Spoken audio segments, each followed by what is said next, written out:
इस सन 2012 को मेरे पिताजी एक्सपायर हो गए दोस्तों, और पीछे छोड़कर गए तो ये आरसीएम बिजनेस।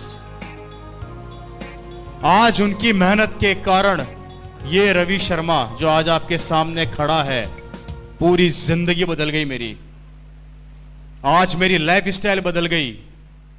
मेरी कॉलोनी का सबसे बड़ा बंगला मेरा है। हेलो, मेरी कॉलोनी का सबसे बड़ा बंगला मेरा है आरसीएम के कारण। मेरी कॉलोनी की सबसे लंबी कार मेरे पास है आरसीएम के कारण। हेलो, महीने के 15 दिन 32,000 फुट की ऊंचाई के ऊपर लंच, ब्रेकफास्ट और डिनर करता हूं मेरे दोस्त। 32,000 फुट की ऊंचाई समझ गए? समझ गए? ये जिंदगी इस बिजनेस ने मेरे पिताजी की मेहनत के कारण मेरे को दी। आज जब अपनी कॉलोनी से अपनी लंबी कार लेके निकलता हूं तो पड़ोस वाले अंकल अपने बेटे को थप्पड़ मार के बोलते हैं कि तूने जिंदगी में क्या किया, इस रवि को देख कितनी लंबी कार में घूम रहा है। तो पड़ोस वाला बेटा अपने पापा को बोलता है कि पिताजी थप्पड़ तो मार दी, बहुत अच्छी बात है।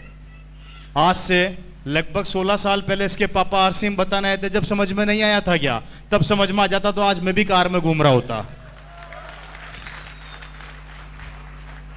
इस बात से यह समझाना चाहता हूं कि आज अगर आरसीएम समझ में आ गया तो भविष्य में आपका बेटा कार में घूमेगा। लेकिन अगर आज आरसीएम समझ में नहीं आया तो याद रखना, किसी की लंबी गाड़ी देखोगे और अपने बेटे को यही कहोगे कि तेरे पापा के पास भी आरसीएम आया था, तेरे पापा ने नहीं किया, उसके पापा ने कर लिया, आज उसकी जिंदगी बदल गई, वो लंबी कार में घूम रहा है। मेरे भाई, ये आज मेरी कॉलोनी के अंदर होता है। मेरी कॉलोनी का सबसे बड़ा बंगला मेरा है, सबसे लंबी गाड़ी मेरे पास है। जिंदगी बदल के रह गई। लेकिन आज पड़ोसी वही काम कर रहा है जो पिछले 16-17 साल पहले करता था। आज भी नौकरी पर जाता है और नौकरी से आता है। और हम 15 दिन काम करते हैं और 15 दिन आराम करते हैं। यह है आरसीएम बिजनेस की ताकत, जो आपकी जिंदगी को बदल के रख देती है मेरे दोस्त। बताइए, डिसीजन लेना चाहिए या नहीं लेना चाहिए? काम करना चाहिए या नहीं करना चाहिए? नहीं करोगे तो करोगे क्या? आप बता दो। आरसीएम नहीं करोगे तो क्या करोगे? जो कर रहे हो वही करोगे, राइट? और जो कर रहे हो उससे जिंदगी बदलती है तो मैं खुद कहता हूं आरसीएम मत करो। लेकिन अगर उससे जिंदगी नहीं बदलती है तो मैं कहता हूं कि आरसीएम कर लो। खोने के लिए कुछ नहीं है, पाने के लिए बहुत कुछ है। आपको करोड़ों रुपए नहीं लगाने, आपको अरबों रुपए नहीं लगाने, आपको कुछ भी नहीं लगाना, आपको डिसीजन बदलना है। मेरे दोस्तों, बचपन से हल्दी, धनिया, मिर्ची, तेल खाते आ रहे हैं। बचपन से हमने खरीदा, हमारे से पहले हमारे दादा ने खरीदा, उनके परदादा ने खरीदा। आज तक जो भी सामान खरीदते आ रहे हो, किसी न किसी को करोड़पति बनाते जा रहे हो। सही कह रहा हूं या गलत कह रहा हूं जी? कहां से लेके आते हो सामान? बाजार से। थोड़ी सी पिक्चर दिखाता हूं, थोड़ी सी ध्यान से देखिएगा। इसको आगे आ जाएगा एक बार, इसको आगे ले आइए। भैया, नींद तो नहीं आ रही है आप लोगों को? बात समझ में आ रही है कि नहीं आ रही मेरी? हेलो, आपको इसका थोड़ा सा मार्केटिंग प्लान समझाने की कोशिश कर रहा हूं, ध्यान से देखिएगा। बड़ी प्यारी चीज है। आप लोगों को यह बताया गया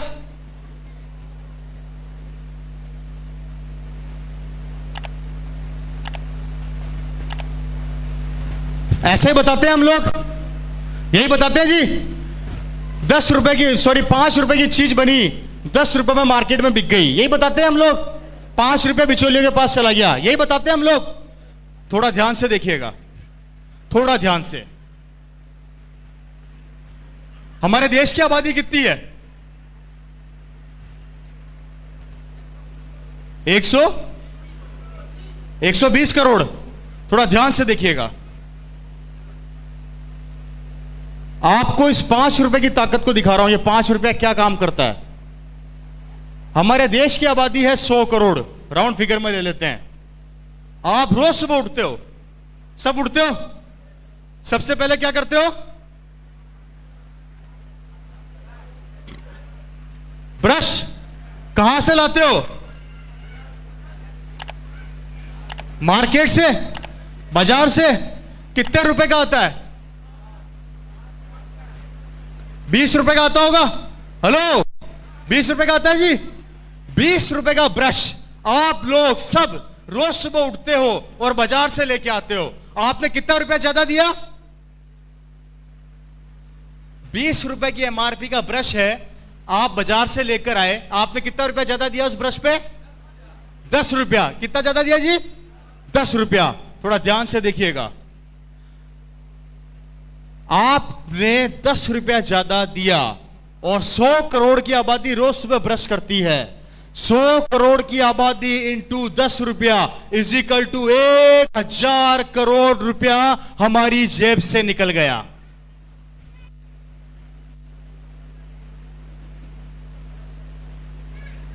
कैसा लगा? आप ब्रश खरीदा है तो उसके ऊपर क्या लगाओगे? पेस्ट। पेस्ट कहां से लेके आते हो? बाजार से। 30 रुपए का पेस्ट आता है, 15 रुपया ज्यादा दिया और वही 100 करोड़ की आबादी ने फिर ब्रश किया। 15 रुपया इज इक्वल टू 1500 करोड़ रुपया हमारी जेब से फिर निकल गया। कैसा लगा भाई? बात समझ में आ रही है कि नींद आ रही है भाई? है जी? आ रही है ना? कितना रुपया निकला? अब नहाते भी होंगे, साबुन कहां से लाते हो? फिर बाजार से लेके आते हो। मेरी बात को ध्यान से समझना मेरे भाई, हम सुबह से शाम तक कम से कम हजारों प्रोडक्ट बाजार से लेकर आते हैं, जिसका नतीजा देखो क्या होने वाला है। 100 करोड़ की आबादी साबुन बाजार से लेके आती है। अगर 20 रुपए का साबुन आता है तो आपने फिर 10 रुपया ज्यादा दिया, इज इक्वल टू 1000 करोड़ रुपया। इससे आगे नहीं बताऊंगा। अगर सारे दिन की कैलकुलेशन बता दी तो पागल हो जाओगे। आप सिर्फ उठे, आपने ब्रश किया, उस पे पेस्ट लगाया और नहाए, हमारी जेब से पैसा निकला लगभग 3500 करोड़ रुपया। और ये 3500 करोड़ रुपया निकल के इन बिचौलियों की जेब में चला गया, जिसका नतीजा है ये लोग बड़े बड़े बंगलों में रहते हैं, बड़ी बड़ी गाड़ियों में घूमते हैं, इनके बच्चे बड़ी बड़ी स्कूलों में पढ़ते हैं, ये लोग विदेशों की यात्रा करते हैं। गरीबी क्या होती है इन्हें नहीं पता होता। इनके बच्चे बड़ी बड़ी स्कूलों में जाते हैं, ये जिस चीज पे हाथ रखते हैं इनकी हो जाती है। और आप और मैं जो इनको ये करोड़ों रुपया देते हैं, यहीं पे पड़े पड़े सड़ते रहते हैं, मरते रहते हैं, समझौता करते रहते हैं, लोगों के आगे गिड़गिड़ाते रहते हैं, भीख मांगते रहते हैं, रिक्वेस्ट करते रहते हैं, उधार मांगते रहते हैं, लोन मांगते रहते हैं और लोन चुकाते चुकाते एक दिन भगवान को प्यारे हो जाते हैं। यह है हमारे मार्केट का कड़वा सत्य, जिसे हम नहीं समझना चाहते। कैसा लगा?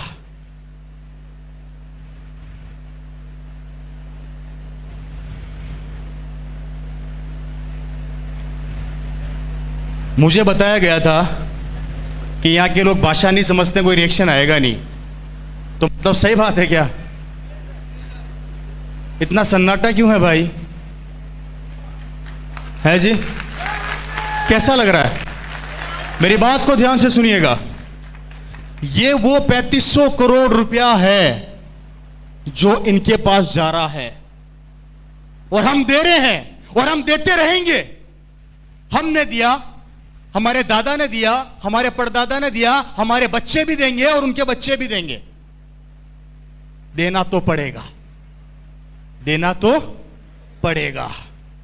और आरसीएम कहती है इस 3500 करोड़ का 40% पैसा अगर मैं आप लोगों में बांट दूं, कितना होता है जी?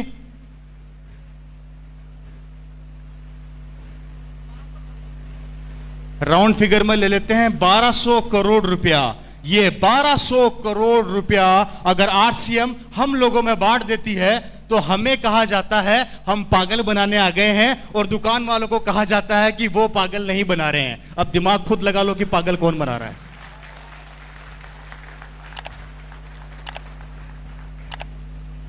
पैसा तो जाएगा, इस दुकान से नहीं खरीदोगे तो उस दुकान से खरीदोगे, पैसा तो देना पड़ेगा। और जब देना ही है तो आरसीएम क्यों ना दो मेरे भाई?